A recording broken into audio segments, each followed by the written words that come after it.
কিন্তু আমার সাথে কথাও বলছে না, আমারে ঢুকতেও দিচ্ছে না, কথা বলতেও দিচ্ছে না। এটাই কি আপনার স্বামীর বাড়ি? এইটাই আমার স্বামীর বাড়ি। এখন কি মূলত আপনার চাহিদা? আমি চাই, আমি যেহেতু একবার একটা আমার সংসার ভাঙ্গি নিয়ে আসছে, সংসার ভাঙছে, আবার এখানে ওই আমার সতীনে নিজেই বিয়ে দিল ওর বাচ্চা হয় না জন্যে। এখন আবার ওরাই বলতেছে বলে আমি বলে কি করছি, সেই জন্য এখন সংসার আমার এটা টাকা দিয়ে ভাঙাইতে চাচ্ছে। হ্যাঁ, আমার 50,000 টাকা কাবিন আমারে দিয়ে আমারে ভাঙাইতে চাচ্ছে। তো আমি চাচ্ছি আমি এখানে সংসার করবো। আমি যদি এখানে সংসার না করতে পারি আমি এখানে বিষ খাবো। আমি এখানে থাকবো, মানে আমি এখানে থাকবো।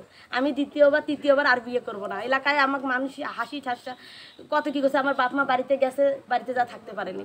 আপনি রংপুর থেকে এখানে কে কে আসছেন? আমার মা, আমার দুলাভাই, আমার আব্বা।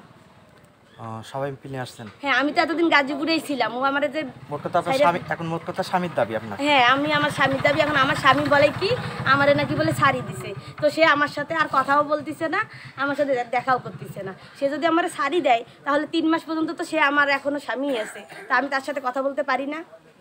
এখন আপনার তো আপন লোক ছিল আপনার সতীন। হ্যাঁ, সেই সতীনের সাথে দেখা হয়েছে? সতীনের সাথেও কথা বলে না। সতীন একটা লোকের সঙ্গে মেসেজে কথা বলতো, সে আবার ওই মেসেজ আমারে দিছে। তো বলতো যে আমি আমার সতীনকে অনেক ভালোবাসি, আমি তো ওরে চাই, কিন্তু আমার হাত পা বাঁধা, আমি তো ওর কাছে ওরা আনতে পারছি না। তো এখানে আবার আরেক সাংবাদিকের মাধ্যমে ওই গাজীপুরের, সে বলছে যে সব কিছু করতেছে তার হচ্ছে শাশুড়ি, মামুনের শাশুড়ি। মামুনের ভয় দেখাইছে, মামুন যদি আপনাকে এখন নেয়, কাগজ উঠায় নেয়, তাহলে তার পরিবার আর মামুনের ক্ষতি হবে। এখন আপনি সিদ্ধান্ত নেন কি চান। তবে মামুন ছেলেটা ভালো, মামুন আমারে অনেক ভালোবাসে, অনেক ভালোবাসে। আর আমি তৃতীয় বিয়ের কথা প্রশ্নই আসে না। আমি কয়বার বিয়ে করব? ওই মেয়ে আমারে বিয়ে দিয়ে নিয়ে আসছে, তাহলে আমি 50,000 টাকা দেই বলেন ওই মেয়ের আরেকটা বিয়ে করতে? আপনার সতীন? হ্যাঁ, ও যদি আমারে বিয়ে দিয়ে নিয়ে আসতে পারে, ও স্বামীর ভাগ দিতে পারে, তাহলে এখন আবার আমার ছাড়ানোর জন্য আমার একটা 50,000 টাকা বুদ্ধি করে কাবিন করছে, তাহলে সেই 50,000 টাকা আমি দিয়ে দিচ্ছি, তাহলে ও ছাড়ি দেখ, ও দ্বিতীয় বিয়ে করুক, আমি কয়বার করবো? আমার বাচ্চা কাচ্চা সংসার সব কিছু গাড়ি নিয়ে দেয়, এখন আমার ভিতরে ঢুকতে দেয় না, আমার হাজব্যান্ডের সাথে কথা বলতে দেয় না। আমি থানাতে জিডি করছি, মামলা করছি, ওরা বলে যে আপনারা, এটা তো পারিবারিক সমস্যা, রাগারাগি হইতেই পারে, যেহেতু 2 সতীনে বিয়ে দিয়ে আনছে, আপনারা এলাকায় যান, যে বসেন, বসে এলাকার মানুষজন দিয়ে সমাধান করেন, সমাধান হবে, এটা কোনো ব্যাপার না।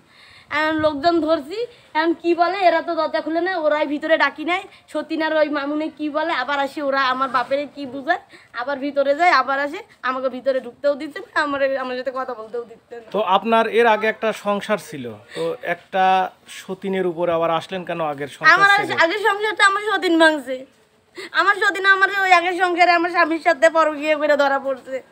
পরে আমার স্বামীর 16 বছরের সংসার ছিল, তখন আমি ওই সংসার ছাড়ি ভাঙ্গিয়ে আমার বাপের বাড়ি চলে গেছিলাম। কে পরকীয়া করছিল? আমার সতীন। কার সাথে? আমার ওই আগের স্বামীর সাথে। ও আপনার আগের স্বামীর সঙ্গে পরকীয়া করে ধরা পড়ছিল। তারপরে আমি এটা যখন দেখছি, আমার মারধর করছে, পরে আমি বলছি আমি আমার স্বামীর সাথে থাকবো না, নিজ ইচ্ছায় থাকবো না, যেহেতু আমি 15 বছর ওর সাথে ছিলাম। এমন কি রূপ ওর মধ্যে দেখলো যে আমার স্বামী ওর কাছে গেল। যাই হোক, তোমাদের সাথে আমার কোনো অভিযোগ নাই, আমি বাচ্চা নিয়ে আমি আমার বাপের বাড়ি চলে যাব।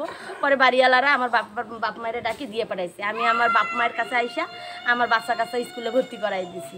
এর মধ্যে এই মানে আমার বড় সতীন, এ আমারে বারবার খালি বলে যে তুমি আসো, তুমি এই কথা মামুনরে বলিও না, মামুন জানে না, আমি তোমার মামুনের সাথে বিয়ে দিব, আমার বাচ্চা হয় না, তোমার তো বাচ্চা হয়, তোমার বাচ্চা হইলে তোমারে সবাই ভালো রাখবে। মানে গল্পের মূল ঠাকুর আছে সতীন। তো আপনি কি এই মামুনের সাথে পরকীয়া করছিলেন? না, মামুনের সাথে আমার কয়েকদিন কথা হয়েছিল, হওয়ার পরে ওই আমারে বলছিল, মানে আমার সতীন, ও কন্ট্যাক্ট করছিল, কন্ট্যাক্ট করার পরে বলছিল যে আমার হাজবেন্ড এরকম মেয়েদের সাথে কথাই বলে, হ্যাঁ, তুমি কথা বলিও না।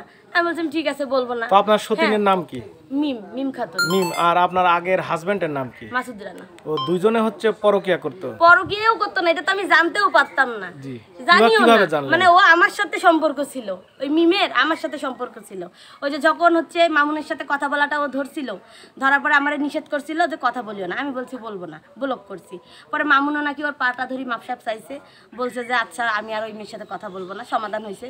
হওয়ার পরে ও আবার বলে যে আপু আমার তো কেউ নাই, তুমি আমার বড় বোন হবা, তোমারে আমার ভালো লাগছে, তোমার সাথে আমি বন্ধুত্ব রাখতে চাই। তো ওর সাথে আমি কথা বলি, ও আমার সাথে কথা বলে, বলতে বলতে ও আমার হাজবেন্ডের আইডি পেয়ে আবার আমার হাজবেন্ড আমার কথা হয়েছে, আমার কথা শেষ করতে দেন, আপনাদেরকে তো তোমার ফয়সালা হয়ে গেছে, আসো আমার সাথে।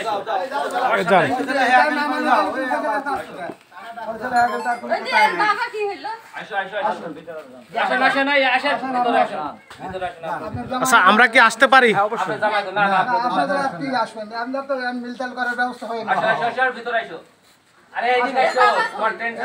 আমাদের কি সমাধান হলো যদি একটু বলতেন। আমার স্বামী আমারে মাফ করে দিছে, মাইনে নিছে। আগে যে ডিভোর্স হয়েছিল সেটা সেটা সে তুলে নিবে, সেটা হয়নি।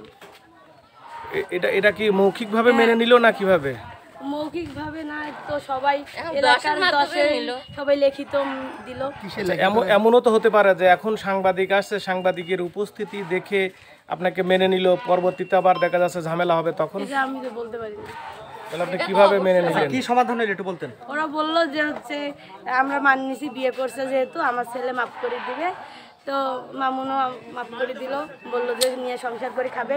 আর এরা আবার বললো যে তুমি সাদা কাগজে সই দাও, যদি আমার ছেলের কিছু হয় তার জন্য তুমি দায়ী থাকবে। সাদা কাগজে সই দিয়েছেন? হ্যাঁ, পরে দিছি। সাদা কাগজে যদি ইচ্ছা মতো লিখে নেয়, ইচ্ছে মতো ওইটাই লাগবে। যদি আমার ছেলে আপনি মারা যায়, বুঝলেন কি করে যে ওনারা সাদা কাগজে কি লিখবে?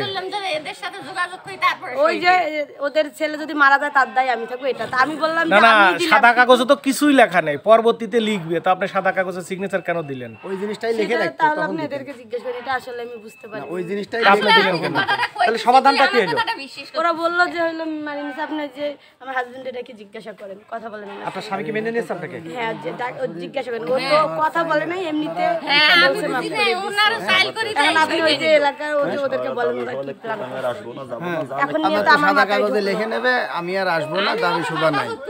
আপনি সাদা কাগজে সই করলেন কেন? ওদেরকে জিজ্ঞেস করেন সাদা কাগজে কি। ওদের কাছে জিজ্ঞাসা আমি করছেন আপনি। বুঝতে পারিনি না, আপনি যে জিজ্ঞেস করবেন না, তাই কি রাইসা নিয়ে এসে আপনি না বুঝে কেন সই করলেন? ভিতরে ঢুকে গেলেন আমাদের না নিয়ে। না সমাধান করে দিছেন। এখন এই যে এরা তাহলে ওই যে করছে, এখন কি করছে ওরাই জানে, আমি জানি না। ওনাদের যে কাজ ওনারা করে। সমাধান কি হলো? আপনার স্বামী আপনাকে মেনে নিল কিভাবে? এখন কোথায় যাবেন আপনি?